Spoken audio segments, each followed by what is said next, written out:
نحمد الله إحنا ممكننا قبائل مختلفة، إحنا كلنا مجتمعين على حماية هذا الوطن، ومجتمعين على حب هذا الوطن، ومجتمعين على طاعة الله سبحانه وتعالى ورسوله وطاعة ولاة أمرنا.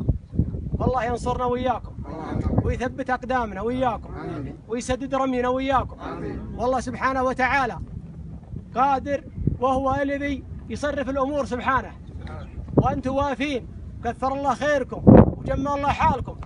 باسمي ونيابة عن قوات الحرس الوطني في نجران أتقدم لكم بالشكر بعد الله سبحانه وتعالى، وأقول بيض الله وجهكم، كثر الله خيركم، ولا هي بغريبة عليكم، والطيب ما يستغرب من أهله، وسلامتكم. أسلم تعجب كل الكلام. أول شيء هذا العبدان نعرفك عليه، ما العبدان الوعلت يا كفو. سمعت؟ ويمكن ما كملنا الكلام في بدايته. العبدان الوعلت يا سمعت؟ ويام كل ذا القبائل هم حق عليه. هم هذا القبائل اللي بجيها والله هم كل فرد منهم على فرد راسه اللي حق علينا الحاله. ما قصرت، كفيت ووفيت. فما دام ان الله جمعكم فما هذه الا رمز ومقابله، نشوف وجيهكم وتشوفون وجيهنا، وكل منا يعرف بثقه من رفيقه.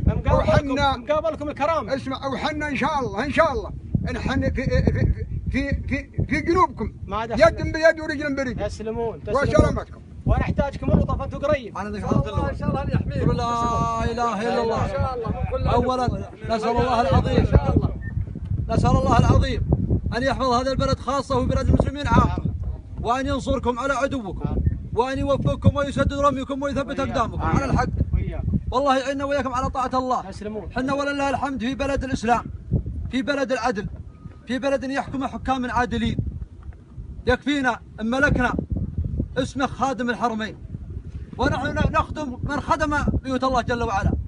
ونحن في ذا المكان وفي هذا البلد قبيلة وحده وعظم ما في مفصل، ورجل واحد ضد العدو، وعلى حدود هذه البلاد خاصة وبلاد المسلمين ونصرة الإسلام والسور على مكة والمدينة.